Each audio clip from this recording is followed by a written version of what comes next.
வணக்கம் நேயர்களே, விஷன் 9 டிவிக்காக நான் உங்கள் லக்ஷ்மி நாராயணன். இப்போ நம்ம பார்க்க போகிறது வார ராசி பலன் 15ஆம் தேதியிலேருந்து 21ஆம் தேதி வரை எப்படி இருக்க போதான்னு பார்க்க போகிறோம்.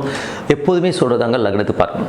ராசிக்கு பார்ப்பதை விட லக்னத்துக்கு பார்க்கறது ரொம்ப பர்ஃபெக்டாக இருக்கும். உதாரணமாக ஒரு மகர லக்னம் விருச்சிக ராசினா நீங்கள் விருச்சிக ராசிக்கான பலன்களை பார்க்கணும், மகர ராசிக்கான பலன்களை பார்க்கும்போது ரொம்ப பர்ஃபெக்டாக இருக்கும். முதல்ல வர்றது பொது பலன்கள், அதுக்கப்புறம் தசாபுக்தி பலன்கள். உங்கள் ஜாதகத்தில் என்ன தசாபுக்தி அந்தரங்கள் வருதோ அதை நோட் பண்ணி வச்சு மிங்கிள் பண்ணி பாருங்கள், ரொம்ப பர்ஃபெக்டாக இருக்கும். வீடியோட எண்ணில் டிப் ஆஃப் த வீக் இருக்குது, மறக்காமல் பாருங்கள். ராசி ஸோ விருச்சிக ராசிக்கு வந்து பார்த்தீங்கன்னா உங்களது ராசி அதிபதி செவ்வாய் 6ல் இருக்கும்போது வேலை இல்லாதவருக்கு வேலை கிடைக்கிறதுக்கான வாய்ப்புகள் ரொம்ப நல்லா இருக்குங்க. ஸோ அது ரொம்ப நல்ல விஷயம்தான். சுப நிகழ்ச்சிகளுக்கான முயற்சிகள் இப்போ எடுத்திங்கன்னா கண்டிப்பாக நடக்கிறதுக்கான வாய்ப்புகள் ரொம்ப நல்லா இருக்குங்க. ஸோ ஏன்னா வந்து அது ரொம்ப அற்புதமான விஷயம். அதுக்கப்புறம் 2 மற்றும் 5ஆம் அதிபதியான குரு, அவர் வந்து பார்த்திங்கன்னா இப்போது உங்களுக்கு வந்து 9ல் இருக்கும்போது நிறைய ஆன்மீக சுற்றுலா, ஆன்மீக பயணங்கள் போகலாங்கிற விஷயங்கள்லாம் இருக்கும். குலதெய்வ வழிபாடு சம்மந்தமான விஷயங்களை யோசிப்பீங்க போகலாமான்றது. ஸோ அதெல்லாமே அற்புதமான விஷயங்கள் தான். குழந்தைகள் மேற்படிப்புக்கு போக நிறைய எஃபோர்ட் எடுத்து பெரிய வெற்றியாக அவங்க ஜாயின் பண்ணுவாங்க. ஸோ அது நல்ல சீட் கிடைக்கிறதுக்கான வாய்ப்புலாமே ரொம்ப நல்லா இருக்குது. அது வெளிநாடு வெளி மாநிலங்கள் அமைகிறதுக்கான வாய்ப்பு நிறைய இருக்குது. அதுக்கப்புறம் உங்களுடைய 3 மற்றும் 4ஆம் அதிபதியான சனி 5ல் இருக்கும்போது பிரயாணங்கள், ஸோ பிரயாணங்கள் நல்ல லாபங்கள் வரும். கொஞ்சம் வந்து புதிய சொத்துக்கள் வாங்கணுங்கிற எண்ணங்கள் எல்லாமே ரொம்ப அற்புதமாக இருக்குது.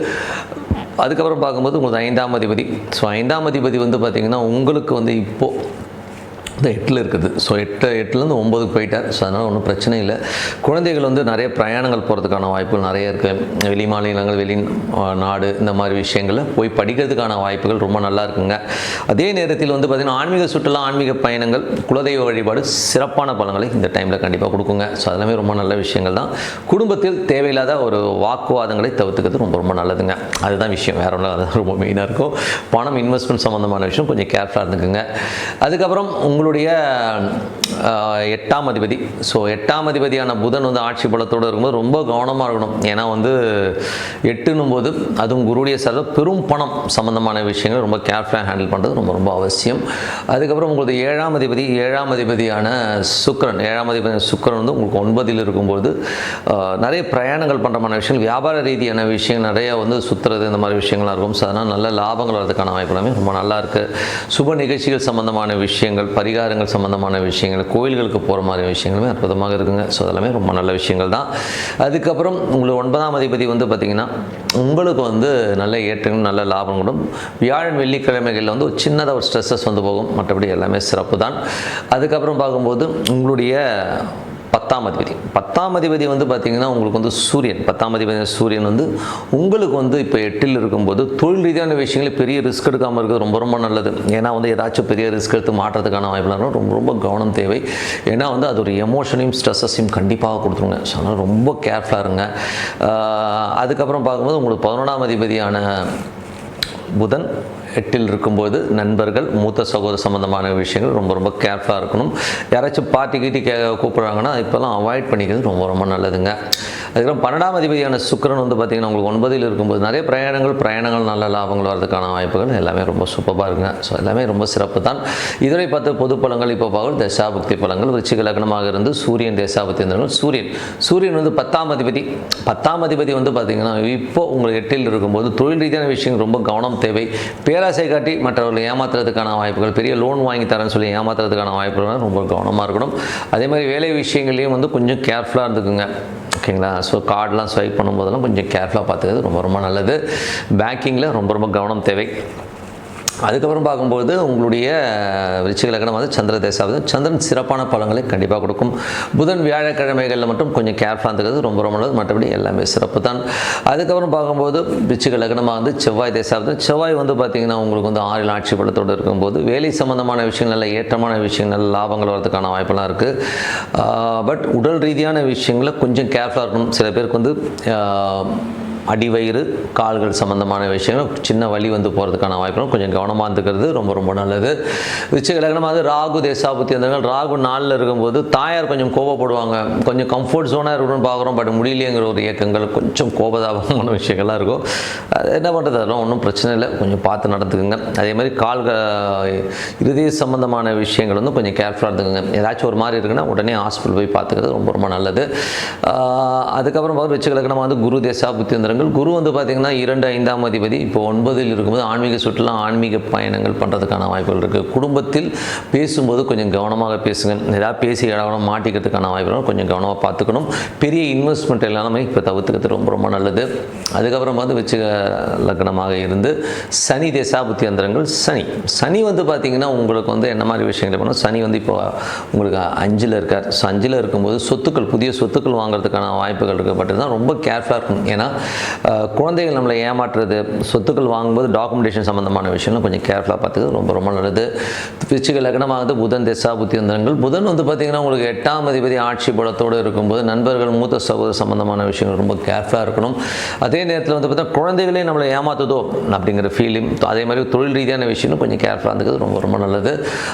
விருச்சிக லக்னமாக இருந்து சனி தேசாபுத்தி, கேது தேசாபுத்தி யந்திரம். கேது வந்து பார்த்திங்கன்னா உங்களுக்கு வந்து 10ல் இருக்கும்போது கடன்கள் அதிகமாக வாங்குற சூழ்நிலை ஏற்படுத்தும் தொழிலில். அதே மாதிரி உங்களுக்கும் மாமியாருக்கும் ஒரு கருத்து வேறுபாடுகள் இந்த மாதிரி விஷயங்கள்லாம் இருக்கும்.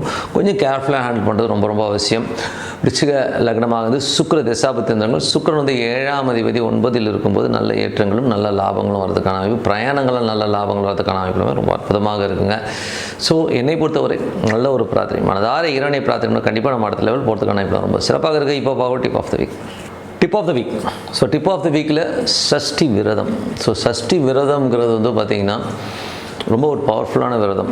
அதில் வந்து என்னென்னா எல்லோருமே என்ன நினைப்போம்னா, கொஞ்சம் இப்போ இருக்கிற ஜென்ரேஷன்ஸ்க்கு வந்து இந்த விரதங்களை பற்றியோ இந்த ஆன்மீகம் சம்மந்தமான விஷயங்களையோ வந்து அதை பற்றின ஒரு பெரிய நாட்டமே இல்லை. அவங்க என்ன நினைக்கிறாங்க, என்னத்தை இதெல்லாம் பண்ணிவிட்டு என்னதை பண்ணிகிட்டு இருக்கீங்க, என்ன வரும் ஏது வரும் அப்படின்ட்டு நினைக்கிறாங்க. மெயினாக இதில் வந்து முக்கியமாக தெரிஞ்சுக்கிற ஒரு விஷயம் என்னென்னா நம்பிக்கை. ஸோ ஒரு நம்பிக்கைங்கிறது வந்து எவ்வளோ முக்கியம் தெரியுங்களா? ஸோ நீங்கள் மனதார வந்து ஒரு இறைவன் இருக்கிறதா நினச்சி நம்ம நம்பிக்கையாக செய்கிற ஒரு விரதங்கள் கண்டிப்பாக ஒரு பெரிய பலன்களை கொடுத்துரும். இதுக்கு உதாரணமாக ஒரு சின்ன ஒரு விஷயம் சொல்கிறேன் கேளுங்க. இந்த பலன்கள் உடனே கிடைக்குமா அப்படின்னு கேட்டிங்கன்னா இல்லைங்க. சில டைமில் வந்து லேட்டு கூட ஆகுது. ஏன்னா சில கர்மாக்களாக கொஞ்சம் டிலே ஆனாலும் அதுக்கப்புறம் கொடுக்குற வளர்ச்சி ஒரு பெரிய வளர்ச்சியாக இருக்குங்க. ஸோ இதுக்கு ஒரு சின்ன உதாரணம், ஒரு குட்டி கதை சொல்லிடுறேன். இது வந்து பார்த்திங்கன்னா ஒரு அம்மா இருந்தாங்க எங்கள் வீட்டு பக்கத்தில். அவங்க ஹஸ்பண்ட் வந்து ஒரு டிரைவர். ஸோ ரொம்ப கடினமான உழைப்புனா ஒன்றும் பெரிய வருமானம் இல்லை. அந்த அம்மா ஒரு கயிறு தான் போட்டிருக்கோம். ஸோ கயிறு போட்டுட்ருக்கோம். அவங்க 2 பிள்ளைங்க. படிக்க வைக்கிறதுக்கே ரொம்ப கஷ்டம். படிக்க வைக்கிறதுக்கு அவ்வளோ கஷ்டப்படுவாங்க. கடன்கள் நிறைய வாங்குவாங்க. ஏன்னா வண்டி ஓட்டுவார் இல்லையா டிரைவர்னும் போது, வண்டி வந்து அப்போலாம் வந்து இப்போ வாங்குற மாதிரி காரில் வந்து இஎம்ஐஸ்லாம் போட்டுலாம் எடுக்க முடியாது. எல்லாம் சேடுக்கிட்ட போய் தான் வாங்குவாங்க. ஒரு செகண்ட் ஹேண்ட் கார் வாங்கி தான் ஓட்டுவாங்க. அவங்களாம் சினிமா அந்த மாதிரி விஷயங்களுக்கு ஓட்டுவாங்க. அது ரொம்ப ஒரு டஃப்பான மூமெண்ட்டு. ஏன்னா செகண்ட் ஹேண்ட் கார் வாங்கி ஓட்டும்போது நிறைய செலவுகள் வரும். நகை அடமானம் வைக்கிறது, எடுக்கிறது, இந்த மாதிரி ரொம்ப டஃப். குழந்தைகளை படிக்க வைக்கிறது. ஒரு 1 மேன் இன்கமில் அந்த அம்மாவுக்கு வந்து படிப்பறிவு ரொம்ப கம்மி தான். ஓரளவுக்கு படிப்பாங்க, புத்தகம் படிப்பாங்களோட பெரிய படிப்பறிவு இல்லை. ஆனால் அந்த அம்மா நம்பினது பார்த்திங்கன்னா தெய்வத்தை. அந்த அம்மா வந்து வழிபாடு பயங்கரமாக பண்ணுவாங்க, விரதம் இருப்பாங்க, சஷ்டி விரதம் அந்த அம்மா இருப்பாங்க. அது மட்டும் இல்லாமல் ஈஸ்வரன் வந்து எங்கள் வீட்டுக்கு பக்கத்தில் ஒரு ஈஸ்வரன் கோயில் இருக்குது. டெய்லி போயிடும் அந்த அம்மா. டெய்லி நமக்கே வந்து ஒரு மாதிரி இருக்கும், என்னடா அது இந்த அம்மா அப்படி. அந்த அம்மா ஒரு நம்பிக்கை, என் குடும்பம் நல்லா வந்துடும், எங்கள் குடும்பம் ஒரு பெரிய லெவலில் வரும்ன்ற ஒரு நம்பிக்கையில் அந்த அம்மா வந்து சுற்றிச்சு. இத்தனைக்கும் படிப்பு ரொம்ப பெருசாக இல்லைங்க. எனக்கு தெரிஞ்சு 8வது 9வது தான் படிச்சிருப்பாங்க. அந்த நம்பிக்கையின் வாயிலாக அந்த அம்மா பண்ணும்போது அதுக்கப்புறம் இந்த பசங்க வந்து படித்து முன்னேறி இன்றைக்கி வந்து அவங்க வேறு லெவலில் இருக்காங்க. கிட்டத்தட்ட வந்து அப்பாவை நல்லா பார்த்துட்டாங்க, அம்மாவை நல்லா பார்த்துட்டாங்க. அதுக்கப்புறம் அந்த அம்மா வந்து வருங்காலங்களில் வந்து பொழுது போலேன்னு சொல்லிட்டு இந்த மெடிசன் புக்ஸ் எல்லாம் படித்தாங்க. நல்லா படித்தவங்க ஒரு 8வது 9வது படித்தவங்க மெடிசன் சம்மந்தமான புக்ஸை படிச்சுட்டு ஒரு டாக்டர் ஒரு மருந்து எழுதி கொடுத்தாங்கன்னா அந்த மெடிசன் சம்மந்தமான விஷயங்களை வந்து அவங்க சொல்லுவாங்க. இல்லை இந்த மாத்திரை இந்த காம்பினேஷனில் இருக்குது, இப்படி ஆகும், இதுக்காக தான் கொடுத்தாங்களான்னு சொல்லிட்டு அந்த அம்மா வந்து சொல்லுவாங்க. அந்த அளவுக்கு அவங்க நாலேஜும் டெவலப் பண்ணிட்டாங்க. குழந்தைகள் வந்து அவங்கள வந்து அப்படியே அழகாக பார்த்துக்கிட்டாங்க. கிட்டத்தட்ட வந்து தாயாருக்கு வந்து நல்ல ஒரு செல்வ செழிப்பான வாழ்க்கை, ரொம்ப சந்தோஷமான வாழ்க்கை. குழந்தைங்கள்லாம் ஃபாரின்லாம் போய் பெரிய லெவலில் வந்து அவங்க செட்டில் ஆனாங்க. இது என் கண் எதிர்க்க பார்த்தது. ஒரு விரதங்களும் ஒரு நல்ல விஷயங்களும் பார்த்திங்கன்னா உங்களுக்கு பெரிய லெவலில் முன்னேறும். ஆனால் அதுக்கு தேவை நம்பிக்கை, பொறுமை. அதனால் இது சஷ்டி விரதம். இப்போ நம்ம பேசும்போது சஷ்டி விரதத்துக்கு வந்து ஏன் சொல்கிறேன்னா, விரதத்தை வந்து ரொம்ப கேர்லெஸ்ஸாக எடுத்துக்க கூடாதுங்கிறதுக்கு அப்படின்றதுக்காக தான் நான் எவ்வளோ தூரம் சொல்கிறது. ஸோ சஷ்டி விரதம் ரொம்ப முக்கியம். அதுவும் முருகனை நினச்சி அவனெல்லாம் நானாக வந்து வேண்டிக்கும் போது பேராண்டின்னு வேண்டே பேராடின்னு தான் கூப்பிடுவேன். வாடா போடான்னு பேசுகிற அளவுக்கு. ஏன்னா நான் உறவுகளாக வச்சுக்கிட்டோம்னு வைங்களேன், அது ஒரு சின்ன சந்தோஷத்தை தரும். ஓகேங்களா? ஸோ எனக்கு வந்து முருகன் அந்த கோயிலுக்கு போகும்போது ஏதாவது ஒரு ரூபத்தில் வந்து முருகன் நம்ம கூட வந்துடும் அப்படி. ஸோ அந்த மாதிரி போன வாட்டி கூட திருச்செந்தூர் போகும்போது நான் போயிட்டு இருக்கும்போது ஒரு குட்டி பையன் நான் கந்தசஷ்டி கவசம் சொல்கிறேன், அந்த அம்மா சொல்லுது, நான் அப்படியே மிரண்டேன். என்னடா அது கந்தசஷ்டி கவசம் சொல்கிறாங்கடா, அது ஏமா இத்தினோண்டு பையனாக பேசுனா அவன் பூச நட்சத்திரம் வியாழக்கிழமை பிறந்தவன் நிச்சயதாம்மா. நான் மிரண்டேன், என்னம்மா இல்லை அவன் பண்ணுவாங்கன்னு. ஆனால் நான் தரிசனம் பார்க்கும்போது அந்த பையன் சட்டையை கழட்டு வந்து டக்குன்னு என்னோட தான் உட்காந்து தரிசனம் பார்த்தேன். அந்த முருகனே என்னோட வந்து தரிசனம் பார்த்த மாதிரி ஒரு ஃபீல் எனக்கு கிடச்சிது. ஏன்னா இதுக்கு முன்னாடி அந்த அம்மா எனக்கு சொல்லணும்னு அவசியமே கிடையாது, லைனில் இருந்தவங்க.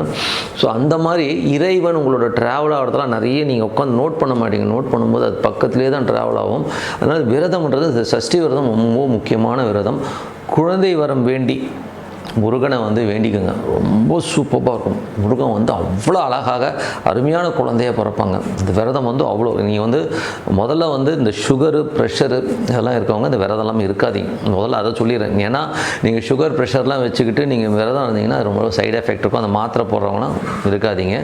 மற்றபடி நீங்கள் வந்து நல்ல ஃபிசிக்காக இருக்கீங்க, ஒரு நாள் காலையிலேருந்து சாயங்காலம் வரை இந்த விரதம் இருங்க, அற்புதமான பலன். முருகன் வந்து உங்கள் வீட்டில் வருவாங்க. ஸோ அந்த அளவுக்கு அந்த முருகனுடைய உங்களுக்கு யாராச்சும் வந்து அது சஷ்டியை பொறுத்தவரை அந்த 9 அந்த திருச்செந்தூர்லலாம் பார்த்தீங்கன்னா அந்த சிலைக்கு வேர்க்குன்னுவாங்க. ஸோ அந்த அளவுக்கு ரொம்ப பவர்ஃபுல்லு.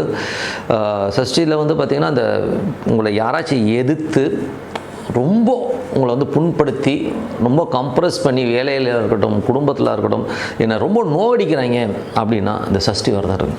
அதுவும் முருகன் உங்களோட இருக்கான்னு நினச்சி அப்படி நம்பிக்கையோட இந்த சஷ்டி விரதம் இருங்க. அப்புறம் பாருங்கள் என்ன மேஜிக் நடக்குது பாருங்கள். அதனால தான் நான் சொன்னேன், நம்பிக்கை ரொம்ப அவசியம். இன்றைக்கி மாத்திரை போட்டு ஜுரம் சரியாகிற மாதிரி உடனே ரிசல்ட் இன்ஸ்டண்ட்டாக கிடைக்குமா? கண்டிப்பாக கிடைக்கிறதுக்கான வாய்ப்புகள் ரொம்ப கம்மி. சில பேருக்கு இன்ஸ்டண்ட்டாக கிடைக்கும், பட் எல்லாருக்கும் கிடைக்காது. அதனால் அமைதியாக உட்காந்து இறைவனை வழிபாடு பண்ணுங்கள். அதுவும் சஷ்டி விரதம் அற்புதமான விரதம். எதிரிகளை தகர்த்தெறிஞ்சிடும். முருகன் வந்து தூள் கலப்பிடுவா அப்படி. அதே மாதிரி குழந்தை வரத்துக்கு வந்து சிறந்த விரதம்னா சஷ்டி விரதம் சொல்லுவோம். சஷ்டியை நினச்சி விரதம் இருங்க. அற்புதமான ஒரு குழந்தை, அற்புதம் உங்களுக்கு எதிரிகளை தகர்த்தெறிகிற ஒரு விஷயம் எல்லாமே நடக்கும். நீங்கள் வந்து சஷ்டி விரதம் இருங்க. அற்புதமான விஷயங்கள் இன்னும் பேசுவோம். ஓகேங்களா? ஸோ உங்களுக்கு விடைபெறுவது உங்கள் லக்ஷ்மி நாராயணன். நன்றி, வணக்கம்.